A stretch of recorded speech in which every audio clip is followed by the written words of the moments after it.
తాకట్లో ఉన్న మీ బంగారాన్ని విడిపించి ఆ రోజు ఆన్లైన్ రేటుకి కొంటాం. Sharma gold company.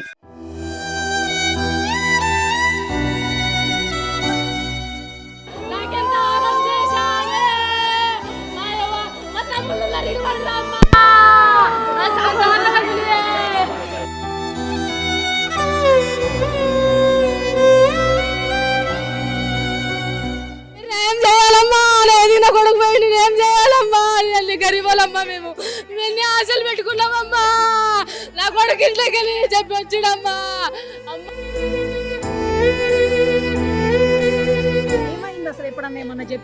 అమ్మా చెప్తానే ఉంటుండే 5 గంటలకు ట్యూషన్ పెడతాడు మేడం.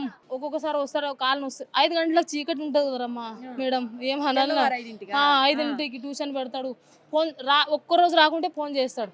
నేను లేపుతా, మా ఆయన లేవు, నేను లేస్తా. రోజు 4 గంటలకు లేస్తే నేను లేపుతా. సార్ లేవలే సార్ కాళ్ళు వస్తున్నాయంటే అంటే నేను చెప్తుంటే మా కొడుకు పీటీ సార్ ఫోన్ చేసి సాయి అంటే మమ్మీ పోకుంటే కొడతాడు మమ్మీ, నేను ఎట్లా చేయాలి మమ్మీ, పోకుంటే కొడతాడు మమ్మీ అంటుండే. పో మమ్మీ అంటే ఇన్ని నీళ్ళు తీసుకొని ఇట్లా ముఖం తుడుచుకొని ఇలా కూడా ట్యూషన్కి వచ్చిండు మేడం. ఎప్పుడు టాచర్ నిన్న కొట్టిన వాతాలు చేతి మీద అట్లాగే ఉన్నాయి. పోయిన నెల ఫీజు కట్టకుంటే బయట కూర్చోబెట్టిరు. 13,000 కట్టాడు, లక్షలు కాదు, కోట్లు కాదు. మా ఆయన కుంభమేళ పోయిండు, 13,000 కట్టాలా. ఎగ్జామ్ రాపియలేదు. తెల్లారు వచ్చి అన్నాడు మమ్మీ నిన్న ఎగ్జామ్ అయినంటే రాసినావు మమ్మీ అన్న. మమ్మీనే అంటుంటి, నాకు బిడ్డలు లేరు. ఆయనకే నేను బిడ్డ లేక చూస్తుంటి. అయితే ఎగ్జామ్ అయితే రాయలేదురా అంటే నాకు ఎగ్జామ్ హాల్ టికెట్ ఇవ్వలే మమ్మీ, ఫీజు కట్టలేదు అన్నాడు. ఎట్లా ఇవ్వలేదు నేను వచ్చి మాట్లాడతాను. నేను పెద్దోడు వచ్చినా మేడం. వచ్చినాక ఆడనే పోయి మాట్లాడిన. ముస్లిమ్స్ ఆమె ఉంటుంది ఒక ఆమె.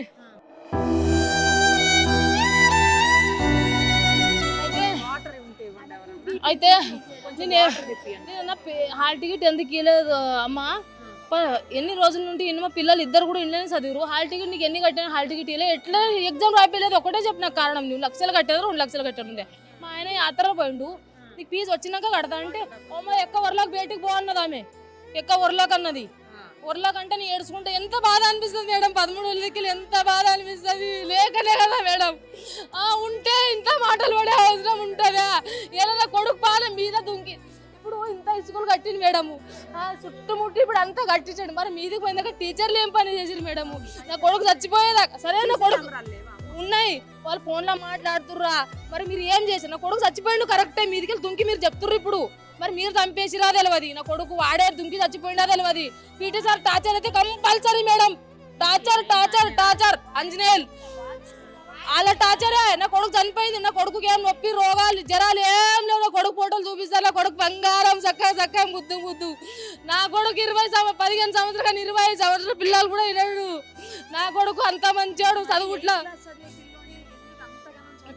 టార్చరు 5 గంటలకు పోకుంటే ఇలా ఊరికి పోయేటోళ్ళు ఉంటుంది. ఇలా ఎగ్జామ్ ఉన్నది ఏమన్నా బట్టలు చదువుకు మా ఆయన పోయిండు. మా ఆయన ఇప్పుడు ఊర్లో ఉన్నాడు మేడం. నాది ఎంత ఆగం పరిస్థితి మేడము. ఇప్పుడు మేము లేం మేడము. ఇప్పుడు చచ్చిపోయిండు మా ఆయన, ఊరికి పోయిండు. మీరు ఈయన చచ్చిపోయిండు అని చెప్తుర్రు. ఫస్ట్ ఏం ఫోన్ చేసిరంటే చక్కెర వచ్చి పడిపోయిండు అని చెప్పారు. మరి వెనకకి ఏం చెప్పారు, పైకి వెళ్ళి దుంకిరు అని మాటలు ఎన్ని మార్చారు సార్ మేడం వాళ్ళు. అన్ని మాటలు మారుస్తున్నారు. మరి చచ్చిపోయింది కదా, మీరు గాంధీ హాస్పిటల్కి వెళ్ళి పంపిస్తారు. తల్లి లే, తండ్రి లే, ఎవరు లేరు. గాంధీ హాస్పిటల్కి వెళ్ళి పంపిస్తారు. ఎవరన్నా ఉండాలి కదా మేడము, ఎవరన్నా కావాలా కదా. ఎవరు లేని ఎట్లా పంపిస్తారు? ఇప్పుడు ఏం చేయాలా మేడం? స్కూల్ చీజ్ కావాలా?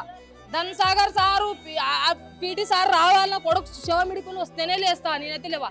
నా కొడుకు కోటి కట్టానా నేనే కడతా. నా కొడుకు ఎట్లా స్కూల్కి వచ్చినట్లా రావాలా? న్యాయం జరగాల. రేవంత్ రెడ్డి సార్ రావాలా? నేను పోను. పరమేశ్వర్ రెడ్డి సార్ రావాలా? ఇదే గలీలో ఉంటాడు, దూరం కూడా కాదు పరమేశ్వర్ రెడ్డి సార్. నాకు న్యాయం మీరు చేయాలా మేడం. వచ్చి రోజు ఇన్నోరో టీవీలో చెప్పింది కాదు, మాకు న్యాయం జరగాల. ఇట్లా ఏ పిల్లలకు జరగొద్దు. నా కొడుకు పడి చనిపోయినట్లా అందరు పిల్లలకు అడగండి. అందరు పిల్లలకు టార్చరే ఉంది. ఫోన్ల మీద ఫోన్ అందరు పిల్లలకు అప్పుడు చెప్పి వచ్చినప్పుడు అందరికి టార్చర్ ఉంది ఆంటీ. అందరికి ఏమో లెటర్ రాసినంట. లెటర్ రాసి అబద్ధాలు పుట్టిస్తున్నారు. అదే మరా లెటర్ ఇప్పుడు చెప్తున్నారు వాళ్ళంతా. అన్ని వాళ్ళ మీద నింద రానట్లా మేడం వాళ్ళంతా చెప్తున్నారు. పిల్లగాడు పెట్టి రాసి పెట్టినప్పుడు మా పిల్లగాడు చనిపోయినప్పుడు మన ప్రిన్సిపల్ సార్ ఉండాలి కదా, ఇక్కడ మేడం కూడా ఉండాలి కదా. వాళ్ళు ఎందుకు నాకు గొప్ప చెప్పాలి కదా మేడం. మీ తప్పు లేదు కదా, మీ పీటీ సార్ తప్పలేదు, ప్రిన్సిపల్ సార్ తప్పలే కదా. మీరు మేము తల్లిదండ్రులు వచ్చేదాకా ఉండాలి కదా. మా కొడుకు బీటెక్ చదువుతున్నాం, మా కొడుకు వచ్చేదాకా ఉండాలి కదా. మీరు లేనట్లే ఎట్లా ఎవరికి అప్ప చెప్పారు మీరు? అనాథ ఉన్నాడా? తల్లి లేదని ఎట్లా అప్ప చెప్పారు మీరు?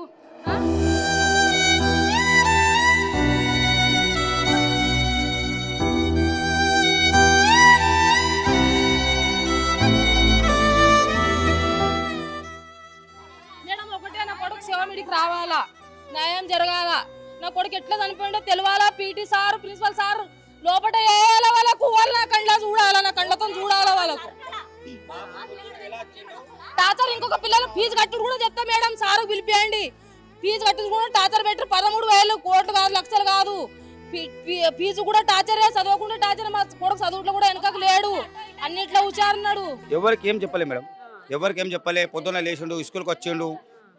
మొన్న ఎగ్జామ్స్ ఉన్నాయిగా, టాచర్ ఫీజు కట్టండు, అది కట్టు ఇది కట్టు అని టాచర్ పెట్టారట. టూ మచ్గా ఏదో సోదులు చెప్తున్నారు. ఆ లెటర్ రాసిండు, ఈ లెటర్ రాసి, ఏ లెటర్ లేదు. చదవాలి కానీ టాచర్ టూ మచ్, ఫీజు కట్టకుండా టూ మచ్ టాచరు. ఇది ఏం టాచరు? ఇది న్యాయమా? వాళ్ళ పిల్లలు లేరా? మాకే పిల్లలు ఉన్నారా? మా పిల్లలకి టాచర్ పెడతారా వీళ్ళు? ఏ ఉపయోగం, ఏ చట్టంలో ఉన్నది టాచర్ పెట్టాలని? ఇప్పుడు రేపు కడతాం, లేకుంటే లాస్ట్ ఎగ్జామ్లలో వసూలు చేసుకోండి. హాల్ టికెట్ ఇవ్వకుండా ఫీజు కట్టిందాక మీరు 7 నుంచి 8 క్లాసుకు పంపించకుండా ఫీజు కట్టండి, క్లియర్ చేసినాక కడతామమ్మా అని. అదే మీరు పిల్లగానికి టార్చర్ పెట్టి పైకి దుంపిచ్చి దొబ్బేసిన మాట కింద అసలు ఎందుకు ఇది? అసలు ఇది న్యాయమా? ఇది మా పిల్లలు అసలు భవిష్యత్తు బాధ్యత ఉంటది. పొద్దున్న లేవంగానే వాడు బాయ్ చెప్పి బయటికి వెళ్ళేదాకా అది ఏం చేస్తుంది? ఒక ఆయమ్మ కూడా ప్రతి ఫ్లోర్ కి ఆయమ్మ ఉంటది, పిల్లలు ఏం చేస్తున్నారు అనేసి. థర్డ్ ఫ్లోర్ క్లాస్ పిల్లలకి బాయ్ చెప్పిండంట. క్లాస్ పిల్లలకి బాయ్ చెప్పి నేను చనిపోతున్నా అని చెప్పి పోయితే ఏం చేస్తుందాడా? దాని బాధ్యత లేదా? మా పిల్లకి చంపిందే, అది మళ్ళీ ప్రిన్సిపల్ అని చెప్పి కొట్టిపిస్తా అన్నదంట వాడిని. నిన్న నైట్ పీటీ సార్ కొట్టిండు వాడిని. అది ప్రిన్సిపల్ చెప్పి కొట్టిపిస్తానగానే వీడు భయపడ్డాడు. వీడు భయపడి బాయ్రా నేను చనిపోతున్నా అని పోయిండంట వాడు. వాడు బయటికి పోతుంటే ఏం చేసింది? ఒక్కడు కూడా ఇన్ని జీతాలు తీసుకుంటారు, డ్యూటీలు చేస్తారు, ఒక్కరికి కూడా బాధ్యత లేదా అసలు? మా బాబు పైకి ఎక్కి కింద వాడి బ్లడ్ చూడండి ఆడ ఎంత పడ్డదో. పడంగానే డెడ్ అయిపోయింది వాడు. ఇంకే వానికి హాస్పిటల్ తీసుకుపోయి వాడు ఇంత లంచం కట్టుకున్నాడో మళ్ళీ సేఫ్ అయిపోయి ఆడ ఊకున్నాడు వాడు. దీన్నేమో క్లాస్ టీచర్ దాని మొగడు వచ్చి వెనకేసుకొని పోయిండు. ఇప్పుడు మొత్తం మా పిన్ని అంత గుంజుకొని దానికి వస్తే ఇడికే పంపించినాం కదా మేడం మా తమ్ముడిని. మా తమ్ముడు ఇడికే రావాలి, ఇప్పుడు మా తమ్ముడు శవం ఇడికే రావాలి. మా తమ్ముడు శవం ఇడికి వస్తేనే మేము పోతాం ఇడికే. వాడు పొద్దున్న లేవగానే అక్క అనుకుంటే వస్తుండే. ఇప్పుడు మా తమ్ముడిని ఎడవైనాక మేము ఇడికి రావాలా, మా కొడుకు ఇడికి రావాలా, మా తమ్ముడు ఇడికి రావాలి. ఇప్పుడు సార్ మా తమ్ముడు ఇడికి వస్తేనే మేము కదులుతాం ఇడికి. మా రిలేషన్ ని అరెస్ట్ చేసి తార్నాక పోలీస్ స్టేషన్ లో ఉంచిరు. బాడీని కూడా ఇక్కడ రానిస్తలేరు. మా ఆయన బాడీని కూడా ఇక్కడ రానిస్తలేరు. బాడీ కూడా రానిస్తలేరు. మేడం డిస్కషన్ వాళ్ళ డాడీ వచ్చినాక మేము ఏం మాట్లాడాలా? పోలీస్ స్టేషన్ పోయి మాట్లాడాలా? ఈయన సర్టిఫికేట్ మాట్లాడాలా? పిల్లలకి పాఠం ఇస్తాడా? ఎవరిది ఏమన్నదో వాళ్ళ డాడీ వస్తున్నాడు. వాళ్ళ డాడీ డిస్కషన్ అయినాక తర్వాత విషయం మాట్లాడినాక తర్వాత వాళ్ళ డాడీ రాదు ఏది మాట్లాడము, ఏ డిపార్ట్మెంట్ మాట్లాడము, ఏ పోలీస్ స్టేషన్, ఏ గాంధీ భూము, ఏడము. ఆయన ఎంత పెద్ద బిల్డింగ్ కట్టిండు, పెద్ద బిల్డింగ్ మీద పానం తీసుకున్నది. ఏం మాట్లాడినా ఇదే కాలేజీలో పానం పోయింది, ఈ కాలేజీలో మాట్లాడతాం. మాకు పిఎస్ సంఘం కడబోదు, మా పిల్లగాడు ఏడ చదివిండో, మా పిల్లగాడు పానం ఏడబోయిందో అని మాట్లాడతాం. ముందర పోతాడు అది చూడు, ఇట్లా దొబ్బేసిన ఆడిపోయింది. ఇట్లా పడ్డాడనుకో చక్క ఈడ పడతాడు. చూడండి చక్కగా పడ్డాడనుకో ఈడ పడతాడు. అంత దూరం వెళ్ళాడు పిల్లగాడు. ఇట్లా దొబ్బేసినప్పటికీ ఆడికి వెళ్ళిండు ఆ పిల్లగాడు.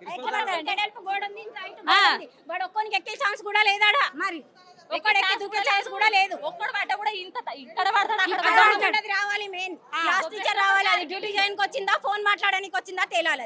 అది ఫోన్ మాట్లాడుకుంటే నిలబడ్డదంట. వీడు బాగా చేసిపోతుంటే ఇగో మేడం వేరే పిల్లగానికి నేను ఇచ్చేసి రికార్డింగ్ తీసుకున్నా బాబుది. అక్క టీచర్ మాట్లాడుతూ ఉంది, వీడు బయట చేసిపోయిండు అక్క అంటే వాటర్ తాగడానికి పోయిండేమో అక్క అనుకున్నాం మేము. కానీ వీడు బయటికి వెళ్ళి దుక్తే ఎవరు పోలేరు అక్క అప్పటి వరకు అని అంటారు. ఆ ప్లేట్ చూడండి మేడం ఎంత ఉందో ఆడ. వాళ్ళ అన్నయ్య రావాలి వాళ్ళ అన్నయ్య మా ఆయన కూడా పెద్ద డాడీ పోలీస్ స్టేషన్ పరిధిలో ఉన్నాడు. వాడు పెద్ద డాడీ రావాలా ఆ, మా తమ్ముడు లింగారెడ్డి సంగారెడ్డి వాళ్ళ అన్న వాళ్ళు కూడా పోలీస్ స్టేషన్ లోనే ఉన్నారు. మా పెద్ద బాబాయ్ ఉన్నాడు, మా ఇంకొక తమ్ముడు సిద్ధు ఉన్నాడు, వాళ్ళ మామని ఉన్నాడు. డెడ్ బాడీలో గాంధీలో ముడతలేరు మేడం, గాంధీలో ముడతలేరు అని రిటర్న్ ఇడికి తీసుకొస్తారు. ఇడికి తీసుకొస్తుంటే వాళ్ళందరినీ కొట్టి అరెస్ట్ చేసి వీళ్ళని పంపించారు. ఇంకా 12 మందిని కొట్టి పంపించారు. అసలు మాకు కూడా పోలీసు వాళ్ళు ఎట్లా మాట్లాడలేదు తెలుసా, నీ అమ్మని నువ్వు జరుగు, టీచర్లను అందరు ఇట్లా లైన్ కట్టి వాళ్ళని సాగదంపుతుండే. ఇప్పుడు ఈ చనిపోయిన పిల్లోడు వాళ్ళ అన్నను కూడా అరెస్ట్ చేశారు. వాళ్ళ అన్నని అరెస్ట్ చేసిరు. మా ఇంటి పక్క ఉన్న వీళ్ళ ఆయనని అరెస్ట్ చేసిరు. వీళ్ళ ఆయన కూడా పిఎస్ లోనే ఉండి ఇప్పుడు మా ఇంటి పక్కనే ఉంటాడు.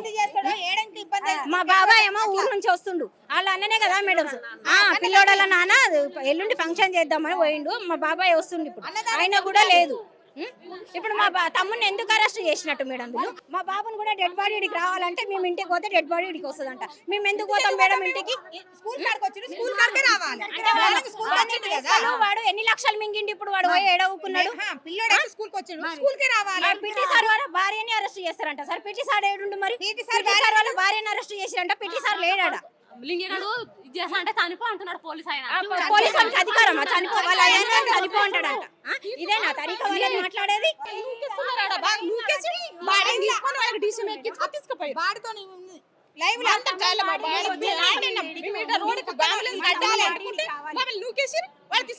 కాదు టీచర్ కూడా నచ్చక చేయబట్టి తీసుకుంటే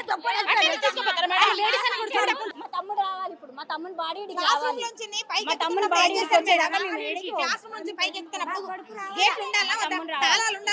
వాళ్ళంతా సీల్ చేసుకొని పోతారంట. మేము బయట రోడ్ పైన ఊసుకోవాలంట. మేము ఎందుకు రోడ్ పైన ఊసుకుంటాం? మా బాబు డెడ్ బాడీ మీద ఇంకా ఉన్నాడు. మా బాబు పోలీసు వాళ్ళు కొట్టుకొని వచ్చిందంట. రెగ్యులర్ గా ఇలాగే జరుగుతుందండి. ఇప్పటికే చాలా స్కూల్స్ చూస్తున్నాం మనం. ప్రతిసారి కూడా స్కూల్స్ ఫీజు కట్టలేదని చెప్పేసి ఇష్యూస్ అవుతూనే ఉన్నాయి. మొన్న ఒక అమ్మాయిది కూడా జరిగింది. ఇట్లా కంటిన్యూస్ గా జరుగుతుంటే మీరు మానిటర్ చేయరా ఏంటి? ఎందుకని? మేము మా నోటీస్కి వచ్చిన వెంటనే వచ్చినామమ్మా. అంటే స్కూల్స్ ర్యాండమ్ గా మీరు చెక్ చేయరా అసలు? ఎందుకు చెక్ చేస్తాం. మాకు కంప్లైంట్ వచ్చిన ఎక్కడ కంప్లైంట్ వస్తే అక్కడ ఖచ్చితంగా చేస్తాం మేడం. ఎక్కడ పేరెంట్స్ నుంచి కానీ పిల్లల నుంచి కానీ సంఘాల నుంచి కానీ మేము వస్తే ఖచ్చితంగా మేము వెళ్తాం. ఓకే, ఇప్పుడు ఏంటి మీకు ఉన్న ఇన్ఫర్మేషన్ ఏంటి? ఈ బాబు గురించి కానీ స్కూల్ గురించి కానీ అసలు ఇష్యూ గురించి ఏముంది మీకు ఇన్ఫర్మేషన్? ఈ బాబును పీఈటీ ఆంజనేయులు అనే పీఈటీ వేధిస్తే కొట్టితే ఆయన తట్టుకోలేక ఆత్మహత్య చేసుకున్నట్టుగా మనం. అదేవిధంగా క్లాస్ టీచర్ కూడా వీళ్ళు ఇద్దరు కారకులని మా నోటీస్కి వచ్చిందమ్మా. ఆ బాబు వెంటనే క్లాస్ రూమ్ నుంచి బయటకు వచ్చి 4th ఫ్లోర్ ఎక్కి దూకి చచ్చిపోయినట్లు తెలిసింది. సీసీ కెమెరాలు లేవా స్కూల్లో? ఉన్నాయి కదమ్మా. మరి సీసీ కెమెరాలో చూసారా మీరు ఏమన్నా? అంటే ఇక అది మన కంట్రోల్ లేదమ్మా. అది ఫర్దర్గా పోలీస్ డిపార్ట్మెంట్ వాళ్ళు ఇక్కడ ఉన్నారు, వాళ్ళు ఇన్వెస్టిగేట్ వాళ్ళు చేస్తారమ్మా. అది మేము కూడా చూస్తాం. అది వాళ్ళ స్కూల్ ని ఎలాంటి అంటే మీరు ఏం యాక్షన్ తీసుకోబోతున్నారు? అంటే ఇమ్మీడియట్గా ఇక్కడ వచ్చిన తర్వాత ఇక్కడ ఉన్న సంఘటన గురించి జరిగిన పరిస్థితి గురించి మా డిఓ గారికి, మేడ్చల్ డిఓ గారికి చెప్పాం మేడం. మేడం వెంటనే సీజ్ చేయమని చెప్పిండ్రు. వెంటనే సీజ్ చేసినాం కూడా.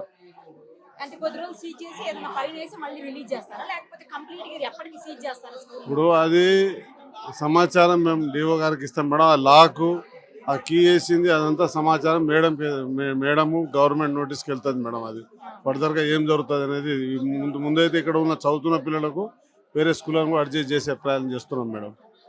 మొన్న మధ్యనే చూసాం మనం స్కూల్ విషయంలో. పాప అమ్మాయిని అవమానించారు, స్కూల్ ఫీజు కట్టలేదని చెప్పి ఆ పాప కూడా చనిపోయింది. మళ్ళీ సేమ్ ఇన్సిడెంట్ అంటే మా దగ్గర ఏం జరగలేదు. ఆ ఇన్సిడెంట్ కూడా హైదరాబాద్ లో జరిగింది.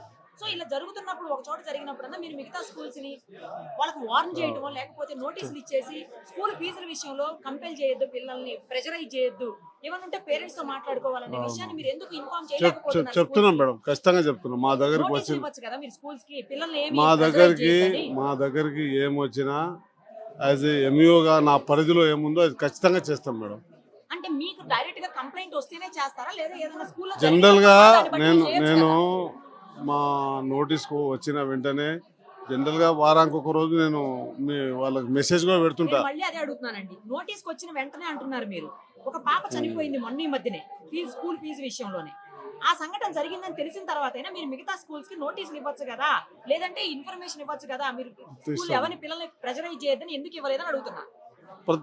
ఖచ్చితంగా ఇస్తాం మేడం, ప్రతిసారి ఇస్తానే ఉంటాం. ఇది ఇక్కడ జరగదు కదా ఈ సంఘటన ఈ రోజు. మాకు కూడా చాలా బాధ ఉందమ్మా. ఇట్లా జరగాలని ఎవరు కోరుకోవద్దు, అది జరగవద్దు ఇలాంటి సంఘటనలు. అంటే మీ డ్యూటీ మీరు సరిగ్గా చేస్తున్నారు అనుకుంటున్నారా? అది చేస్తున్నాం. మై లెవెల్ బెస్ట్ మేము ఖచ్చితంగా డ్యూటీ చేస్తాం మేడం.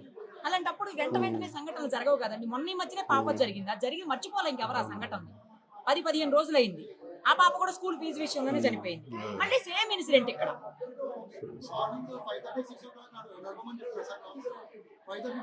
మార్నింగ్ 5 o'clock ఎందుకు క్లాసులు పెడుతున్నారు అసలు చెప్పండి? 5 క్లాసులు పెడుతున్నారని చెప్పారు. 5 అసలు క్లాసులు పెట్టే పర్మిషన్స్ ఉన్నాయా? మీరు ఇచ్చారా? లేదు మేడం, మేము ఎవరికి అట్లా పర్మిషన్ ఇవ్వలేదు ఇవ్వరు మేడం. కదా. మరి ఇవ్వనప్పుడు మీకు ఆ మాత్రం 5కి క్లాసులు పెడుతున్న సంగతి తెలుసుకోరా మీరు? ఈ రోజు కదా జరగలేదు కదా, అది ఎప్పటి గత కొంతకాలంగా 5 o'clock క్లాసులు పెడుతూనే ఉన్నారట. మరి మేడం, మీ నోటీసులకు ఎందుకు రాలేదు? అంటే మీకు ఎవరైనా లెటర్ రాయాలా, లేకపోతే మీకు ఎవరైనా ఫోన్ చేసి చెప్పాలా? మీరేమి టెస్టులు చేయరా? ఎక్కడ మీరేమి ఇన్స్పెక్షన్స్ చేయరా? మాకు ఇప్పుడు మేడం నేను ఇక్కడ 300 స్కూల్స్ ఉన్నాయమ్మా.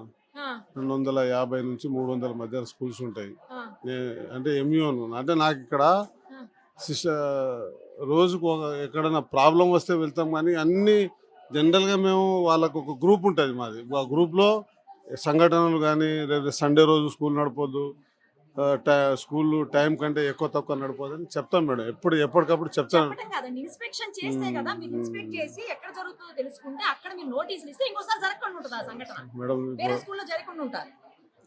సరే మేడం, ఇప్పుడు మా 250-300 స్కూల్స్ ఉన్నాయి అని చెప్తున్నారు. అన్ని స్కూల్స్ ని మేనేజ్ చేయలేనప్పుడు మరి ఎందుకు ఇంకా మీరు మేనేజ్ కాదమ్మా, అదే వాళ్ళకి సమాచారం. 300 స్కూల్స్ అంటే నేను అనేది అట్లా నాకు సమాచారం ఎక్కడో వచ్చినా ఇప్పుడు ఈరోజు ఈ సంఘటన జరగకంటే ముందే మేము ఒక 10th క్లాస్ పిల్లలకు సాక్షి విలేకరి ఆధ్వర్యంలో డిస్ట్రిబ్యూషన్ చేస్తున్నాం. తెలిసిన వెంటనే అది పక్కకు పెట్టి ఇక్కడికి వచ్చినాం. ఈ రోజు గురించి మాట్లాడట్లేదు. జనరల్గా రోజు అదే పని ఉంది మేడం మాకు. రోజు డిస్ట్రిబ్యూషన్ చేస్తుంటారు. రోజు ఇక్కడ ఏదో డిపార్ట్మెంట్ పరంగా ఏదో పని మీదనే ఉంటామని చెప్తున్నా. అంటే స్కూల్స్ మీ పరిధి కాదా? మీ పరిధి స్కూల్సే అమ్మా. వేరే పని ఉంటారంటే పిల్లలు కాపాడటం, పిల్లల్ని రక్షించడం కూడా మీ డ్యూటీయే కదా. అది ఫస్ట్ ప్రయారిటీ. ఫస్ట్ ప్రయారిటీయే కదండి. అవునా? ఫస్ట్ ప్రయారిటీ ఏంటి మీకు? పిల్లల సేఫ్ చూడడం, అవునా కాదా? మరి వేరే ఏదో పనిలో ఉన్నా? వేరే పనులు కాదమ్మా, అదే 10th క్లాస్ పిల్లలది వాళ్ళకు ఎగ్జామ్స్ ఉన్నాయి కదా, వాళ్ళకు మెటీరియల్ ఇస్తున్నాం అంటున్నా. అది తెలిసిన ఎగ్జామ్స్ ఎప్పుడు స్టార్ట్ అయినాయండి? జస్ట్ ఒక 1 week అయింది స్టార్ట్ అయ్యి, అంతే కదా? ప్రీ ఫైనల్ అయింది, కానీ జనరల్ గా వాళ్ళకి చదువుకోవడానికి మేడం. ఇది 8th క్లాస్ ఉంది కదండి. 5 o'clock క్లాసులు పెట్టడం అనేది ఎప్పటి నుంచో జరుగుతుంది కదా. మరి ఎందుకు మీరు యాక్షన్ తీసుకోలేకపోతున్నారు? నా పరిధిలో ఉన్నది నేను ఖచ్చితంగా చేస్తాను మేడం. ఇప్పుడు నా పరిధిలో ఉన్నది సమాచారం ఇచ్చి, ఏముంటుందో కొంచెం చెప్పరా? ఇప్పుడు నా పరిధిలో ఇక్కడ ఏదైతే జరిగినో సంఘటన వెంటనే డిఓ గారికి ఇవ్వడం మేడం. ఇచ్చేసినాం, అది సీజ్ చేయమన్నారు, చేసేసినాం. అది మీరు కావాలంటే చెక్ చేసుకోవచ్చు. ఇప్పుడు ఇంకా అయిపోయిన తర్వాత సీజ్ చేస్తే ఏమైంది, క్లోజ్ చేస్తే ఏమైందండి? స్కూల్ మొత్తం జరిగిపోయింది, జరగాల్సినది జరిగిపోయింది కదా. మళ్ళీ కొద్ది రోజుల తర్వాత ఓపెన్ చేస్తారు స్కూల్, అంతే కదా? అట్లా జరగకుండానే చేస్తాం మేడం. సుమన్ టీవీలో మీ పర్సనల్ అండ్ బిజినెస్ ప్రమోషన్స్ కోసం కింది నెంబర్కి కాంటాక్ట్ చేయండి.